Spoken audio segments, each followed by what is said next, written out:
Content for sports science, paper 2.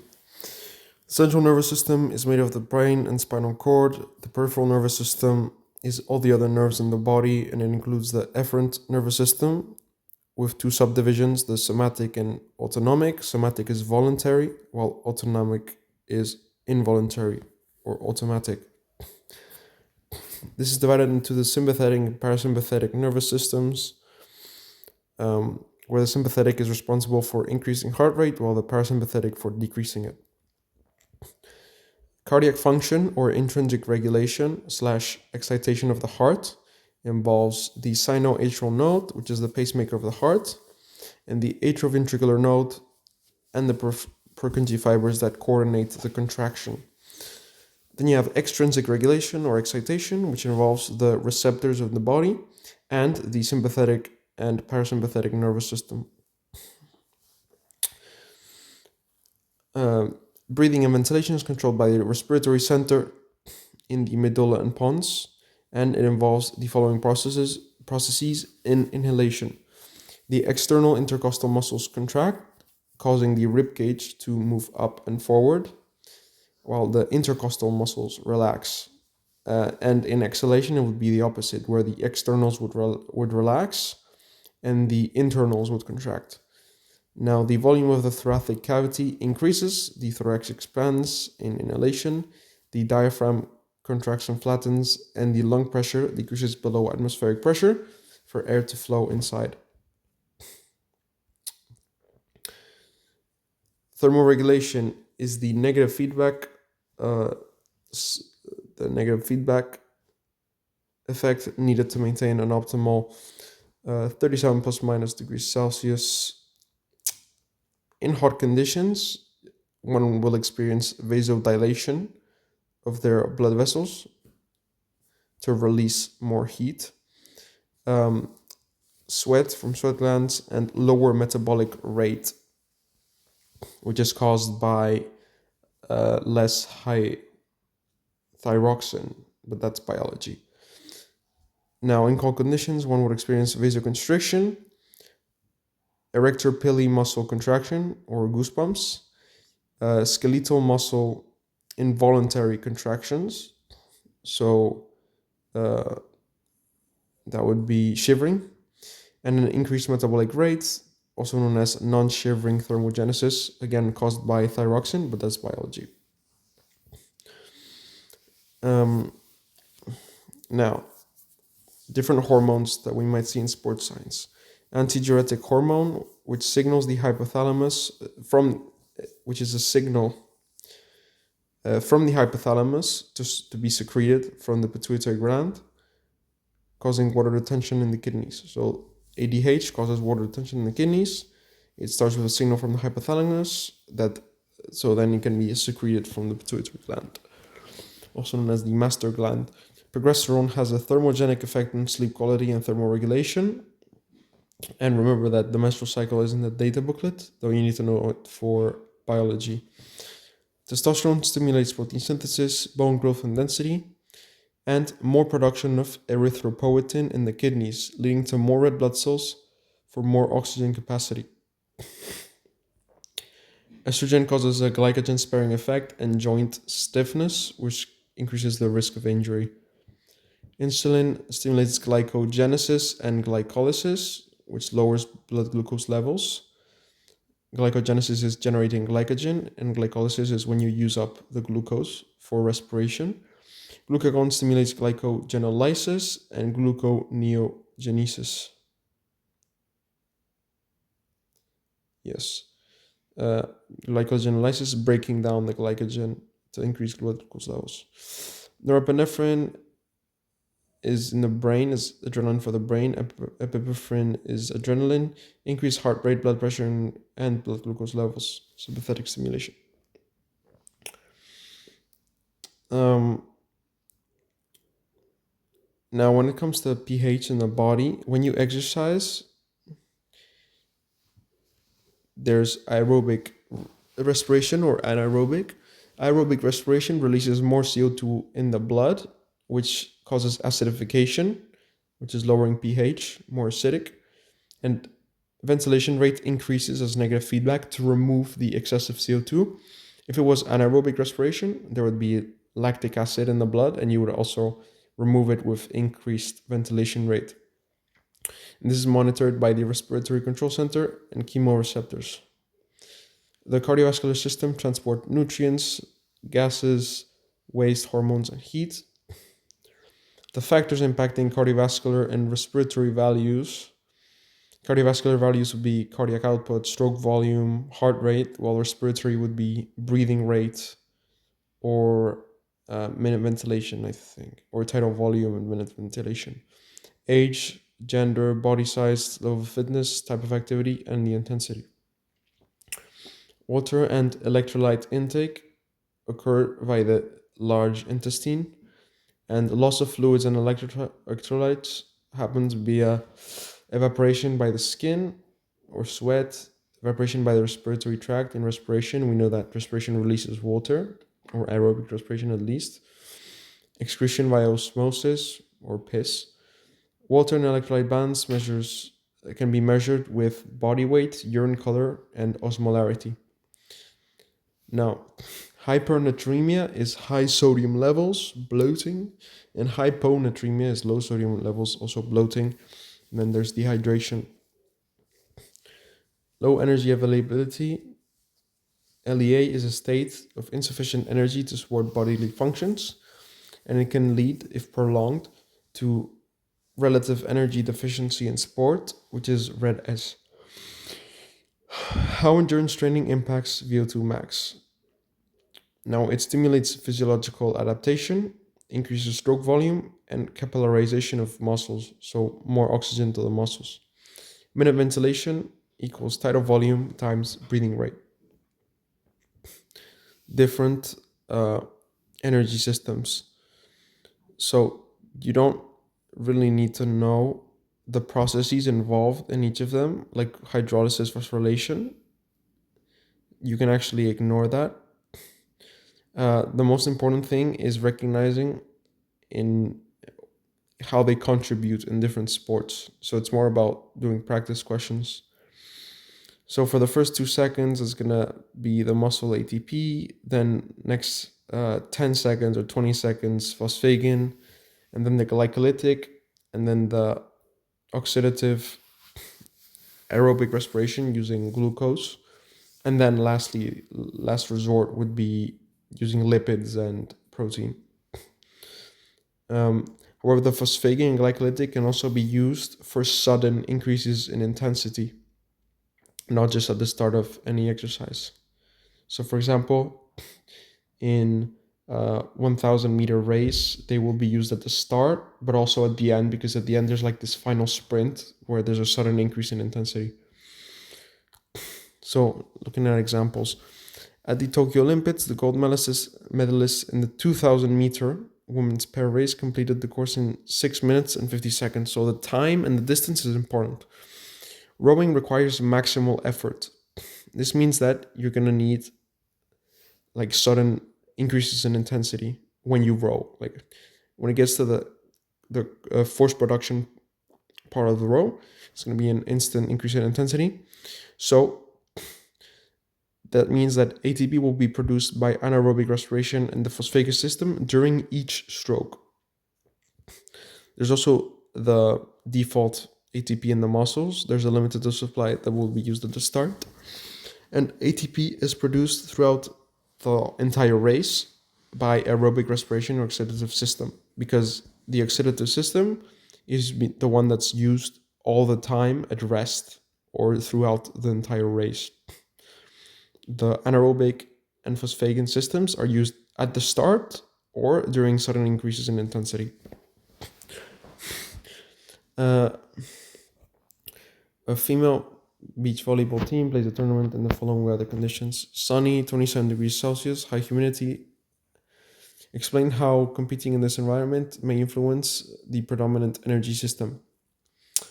This is very important to identify which topic is involved, because it says it's in hot or thermoneutral conditions, which is the sunny 27 degrees, and It also mentions that it's volleyball, so submaximal exercise. We can identify its cardiovascular drift, and obviously that it also involves energy systems because of the question, right? So they're going to have a decrease in stroke volume, and so heart rate will increase to compensate to maintain the cardiac output, and the higher heart rate at lower intensities increases the reliance on the anaerobic system. Explain the contribution of different energy systems during this race and identify when lactate accumulation becomes significant. And it's a 500-meter canoe sprint race that lasts 2 minutes. So in the start of the race, the Volkswagen system is going to provide ATP for a maximum paddling effort. And you can also say that there's the limited supply of ATP used at the start. Early race, anaerobic glycolysis becomes dominant as phosphocreatine depletes. And the main race, aerobic oxidative contributes significantly, and lactate accumulates as anaerobic contribution continues. Because it's 2 minutes, the anaerobic isn't going to run out. Qualities of training: specificity, variety, progressive overload, reversibility, periodization, which is peaking at the right time, using the different cycles, and recovery. Adaptive responses to training depend on genetics, responders versus non-responders, type of training, aerobic or anaerobic, phases of the macrocycle. Okay. And the phases of the macrocycle are preparation, competition, and transition. Poor training protocol leads to non-functional overreaching and overtraining. Active lifestyle reduces the risk of type 2 diabetes, hypertension, osteoporosis, and obesity. The exoskeleton involves the central bones, such as the skull, ribs, sternum, mandible, that protect the organs, and the appendicular skeleton involves the limbs for movement. Now, these are the easy and straightforward terminologies: superior, inferior, anterior, posterior, lateral, intermediate. And the easy movement terms: opposition, which is gripping, reposition, retraction, protraction, flexion, extension, abduction, adduction, elevation, depression, supination, pronation, rotation, inversion, and eversion. The planes of movement, like the sagittal plane and frontal plane, and are in the data booklet. Plantar flexion is when the foot points down, like a ballerina dance. Dorsiflexion is when it points up, like those fancy football catches. Horizontal flexion is the movement of a limb to the midline of the body parallel to the ground, for example, a chest fly. Horizontal extension is movement away from the midline of the body parallel to the ground, such as the rear delt fly. Medial means closer to the midline of the body than the other bone. So the sternum is medial to the ribs. So the sternum is closer to the midline of the body than the ribs.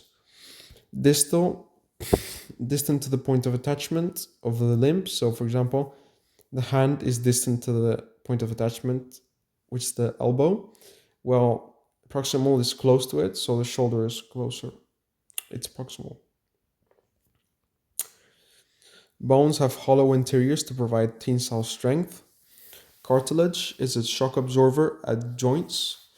Tendons connect muscles to bones, and they transfer force, causing movement. So the muscles don't cause the movement, they just generate the force. Fascia surrounds muscles, maintaining stability. Ligaments connect bone to bone, preventing excessive movement.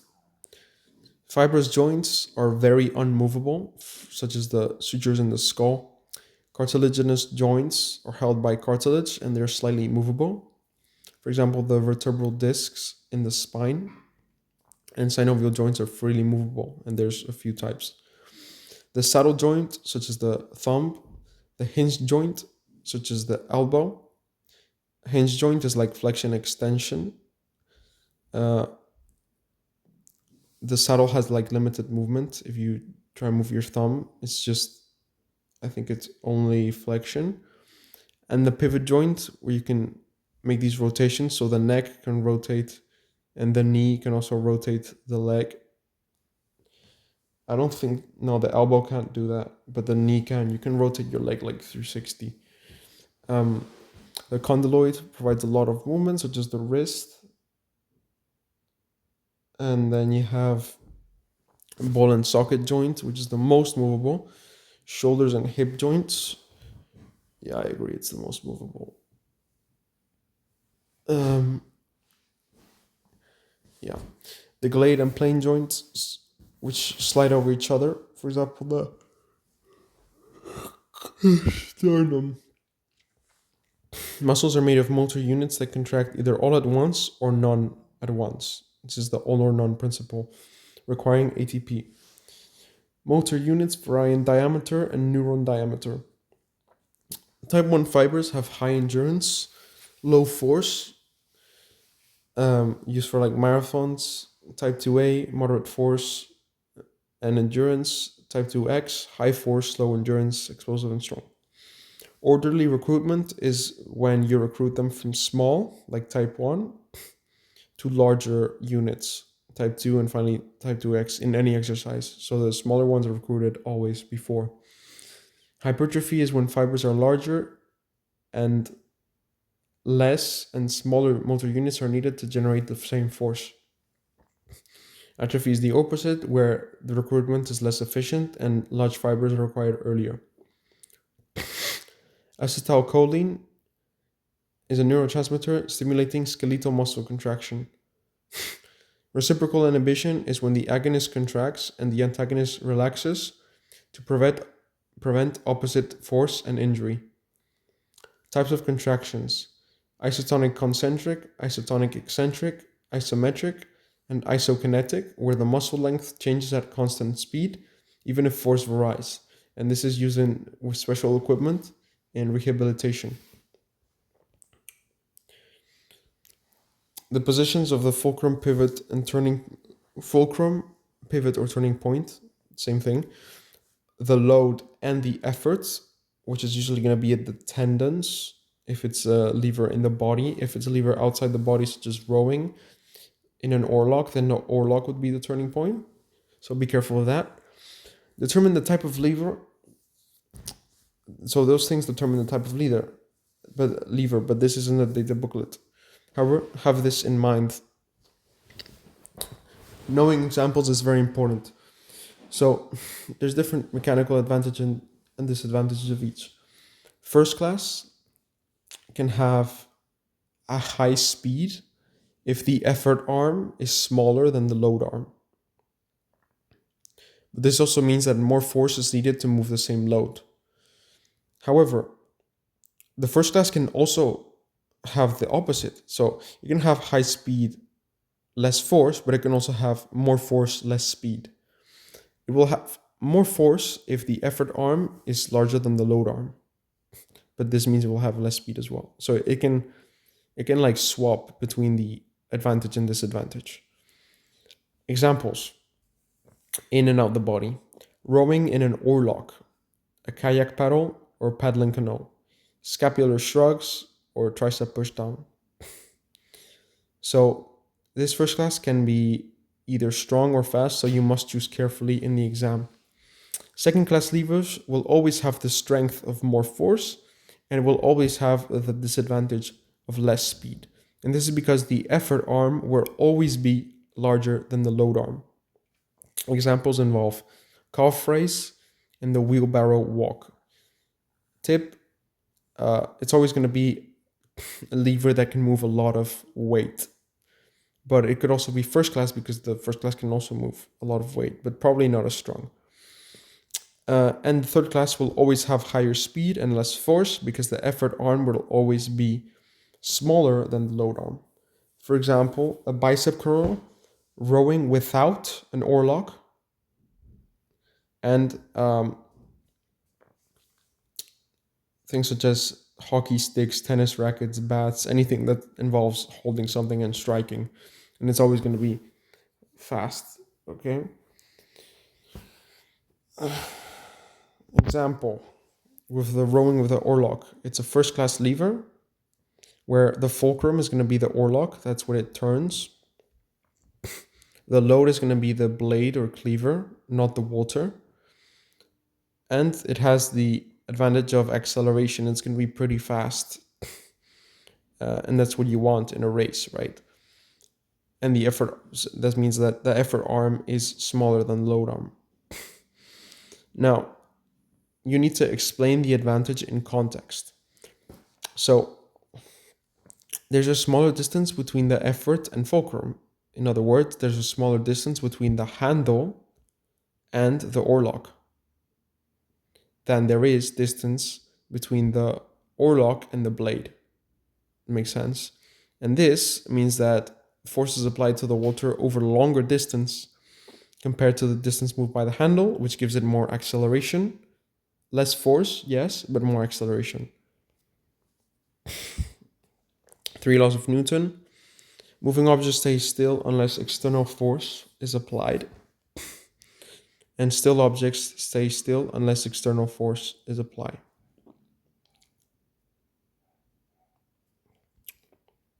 Force equals mass times acceleration. And for every action, there's an opposite and equal reaction. And opposite direction, yeah.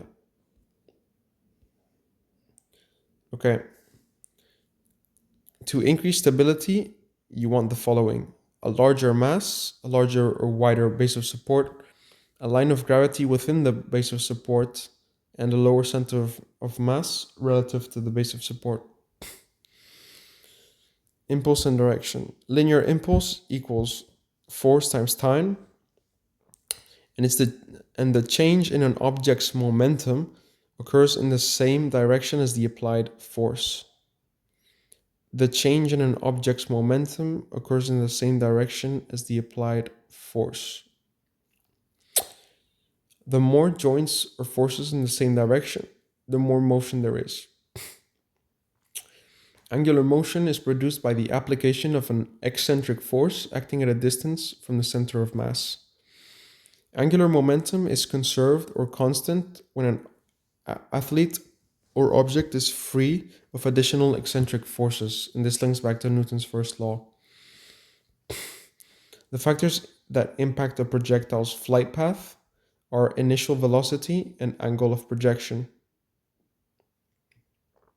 where in angular momentum, being tucked in means more angular velocity.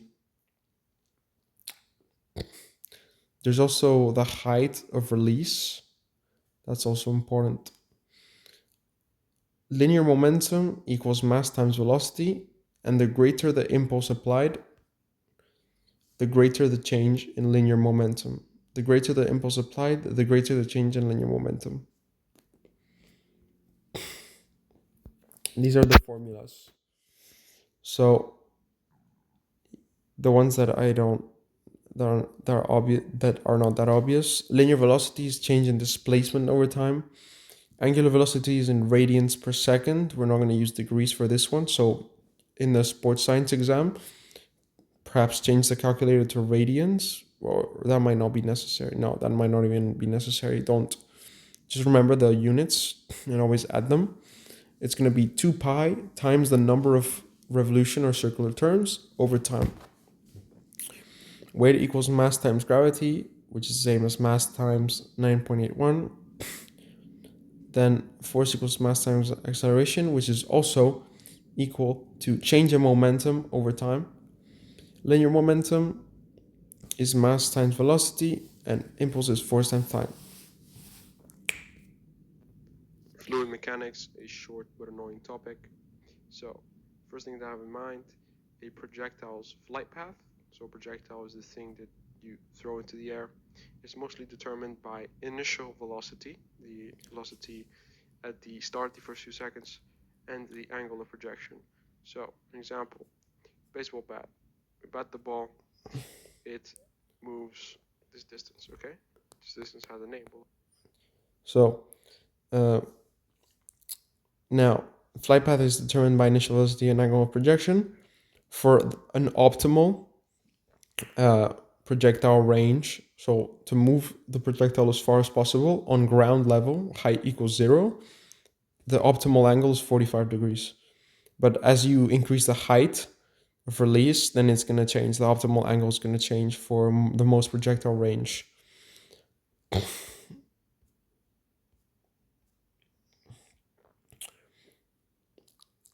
Mass and height of release are also important. More height of release is usually going to mean more projectile range. Okay. Yeah, kicking down requires a negative angle of projection. That's okay. Yeah, all right. Moving on. Air resistance impacts projectile range and the pathway. Increased air resistance will cause faster deceleration. Faster moving objects experience more air resistance, while slow moving objects, thus magnitude of air resistance is small in comparison with the force of gravity acting on the object. And so the object follows a typical projectile flight path that's going to be symmetrical. And also heavier projectiles are less affected by air resistance. So if they're slower and heavier, they're less affected than if they're fast and lighter. And a shuttlecock is an example of a fast-moving object that is very light, and so it's going to have an asymmetrical flight path. Phases of movement: preparation, force production, critical instant, follow-through for discrete skills such as kicking, and recovery for continuous skills such as running. So 4 depends on the type of skill. How movement analysis helps a coach? Well, it's going to help a coach by identifying incorrect technique that could lead to abnormal application of force or force from an unexpected direction, causing injury, and identifying weaknesses in the movement to work on. How movement analysis helps a physiotherapist with rehabilitation. It helps in assessing recovery and effectiveness of the rehab, detecting abnormal movement patterns such as altered gait caused by injury. And this would be altered gait, so it could be reduced range of motion or limping. And to correct faulty movement patterns before returning to the sport. Causes of acute trauma: excessive application of force, force from an unexpected direction, sudden application of force. Cumulative trauma is caused by repeated application of force. Internal factors and injury: age, sex, previous injury, congenital factors or genetic factors, pregnancy, effects of training. And then an example of an external factor would be personal protective equipment. Examples of injuries in different tissues: muscles could tear, bruise, or have strains. Tendons, that could be a torn ACL, Achilles tendon rupture, sprained ligament. Skin could be lacerations or cuts, friction burns, abrasions. Brain, concussion, that's the only one you need to know for the brain. And for bones, it could be fractures, dislocations, or bruises. Flexibility training increases range of motion and reduces muscle stiffness and tightness. A warm-up increases blood flow and oxygen delivery, increasing muscle temperature for more elasticity.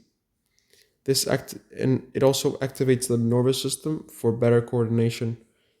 And also the gradual increase in intensity prevents sudden application of force, decreasing injury risk. Now, prehabilitation is different to warm-up. And what it's going to do is it's going to enhance proprioception, so coordination. It's going to correct muscle imbalances or poor movement. It's going to provide joint stability and control. And again, strengthen imbalances, improve imbalances by strengthening vulnerable muscles.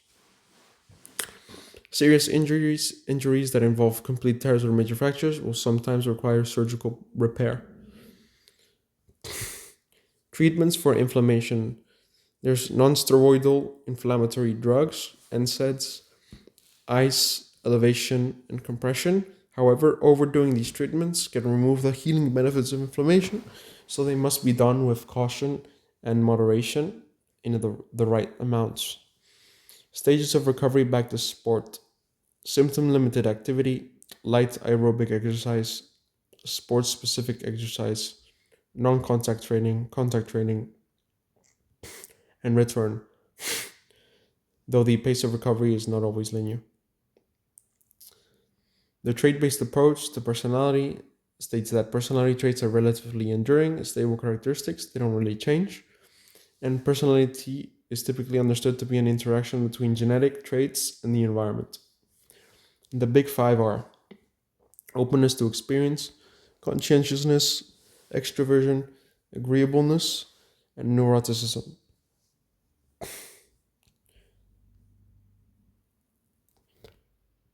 Um, Mental toughness is measured via self-reporting and is malleable and can be improved. Um, Examples are appraisal of challenges, seeing challenges as a threat or opportunity, whether you see them as a threat or an opportunity, commitment, confidence, perceived control, and resilience.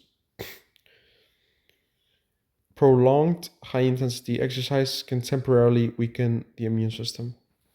Also remember that. Approaches to motor learning.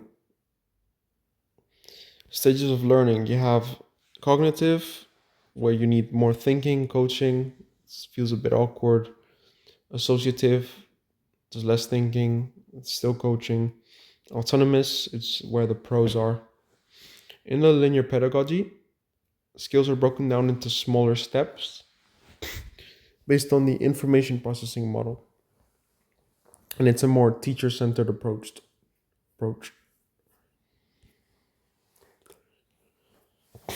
So, sensation in the sensory register lasts less than 0.5 seconds.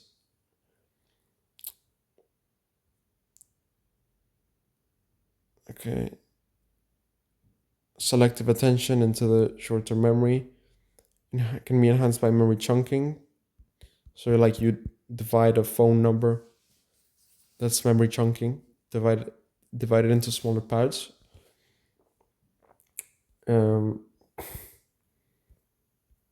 Retention, retrieval, 7 plus minus 2 capacity, that's psychology basically.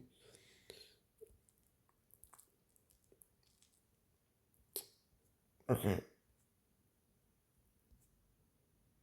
Doesn't matter. Okay. This is Hicks' law, that the more choices, the more time it takes to make them. And this links to the psychological refractory period. When two stimuli happen straight in a row, the speed of reaction decreases. So for stimulus 1, it's going to have this speed, for example. And for stimulus 2, it's going to be slower because you're still processing stimulus 1. Motor program, doesn't matter. Ignore the thing on top. Can I draw? This doesn't fucking matter at all. Now, generalized motor patterns are the fundamentals such as running, kicking, jumping, throwing, and they serve as the basics for subordinate motor patterns, which are the specific variations or refinements of these generalized motor patterns. For example, a baseball swing is going to be derived from the fundamental, which is striking. I don't know, like a Rabona is going to be the subordinate motor pattern for kicking, for example, I think. Open loop and closed loop control. So open loop has no feedback. It's going to be faster, automatic, cannot be changed. For example, hitting a quick boxing punch. There's no time for feedback. It just happens. Well, closed loop control has feedback, and it's going to be things such as catching a ball. You can change, adjust the angle and everything.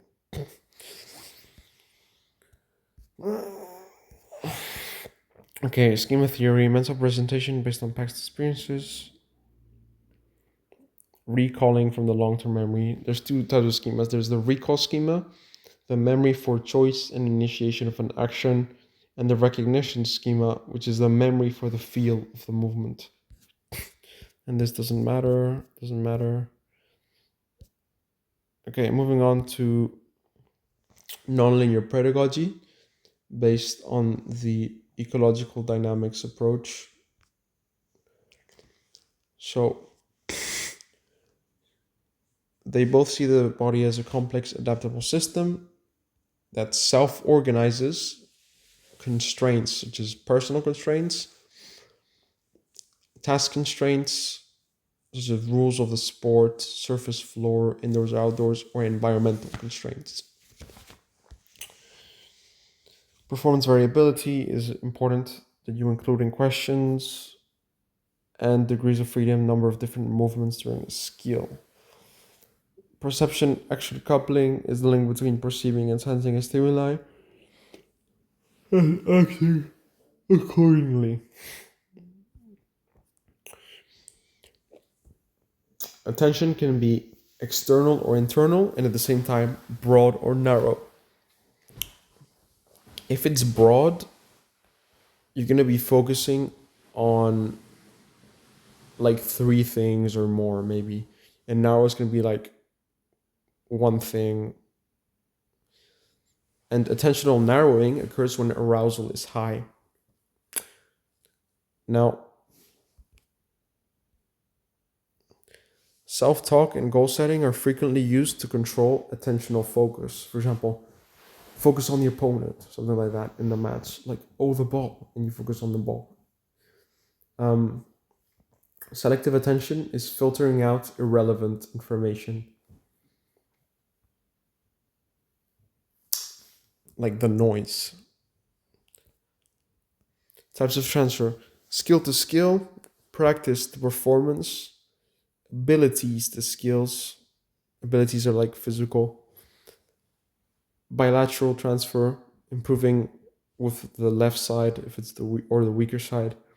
Stage to stage, 3-on-3 in basketball to a full game, which is like 5v5 or something. And principles to skills, which is understanding optimal fluid mechanic. For example, understanding like a theory and applying it, like physics theory and applying it. Need achievement theory: personality plus situational factors lead to resultant factors, which lead to emotional factors, which lead to behavioral factors. Goal orientation theory: perception of success can be task oriented or ego oriented. Self-determination theory: humans strive for autonomy, competence, and relatedness.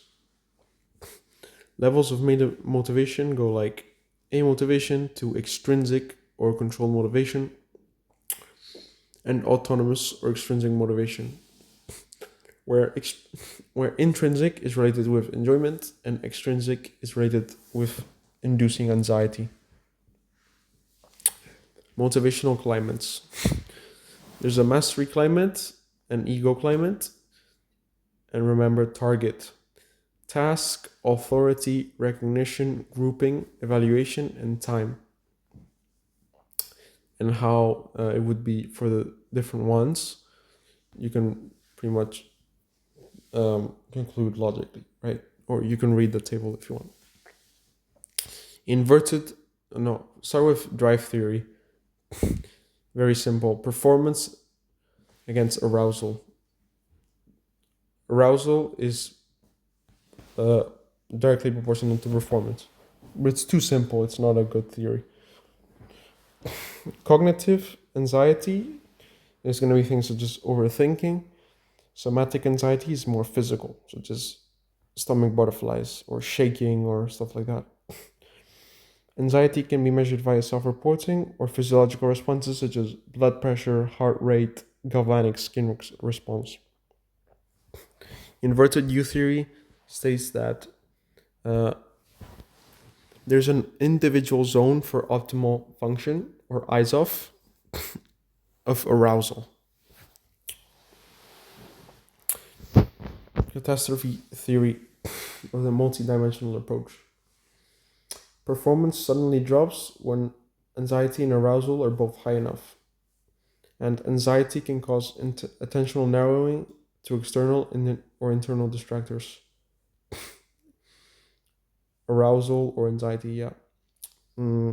Coping strategies can be problem focused, emotion focused, such as relaxation, or avoidance focused, such as quitting or procrastinating. Self-talk can be problem or emotion focused, okay? While unintentional self-talk can be positive or negative. And self-talk involves recalling how past positive experiences felt, using helpful phrases, describing a physical movement in a simple word. And then relaxation skills, such as meditation, can increase control of heart rate. Goal setting. So you have outcome goals, which are norm referenced and use an objective result as a target. And learning focused goals, which are divided into two types: performance and process.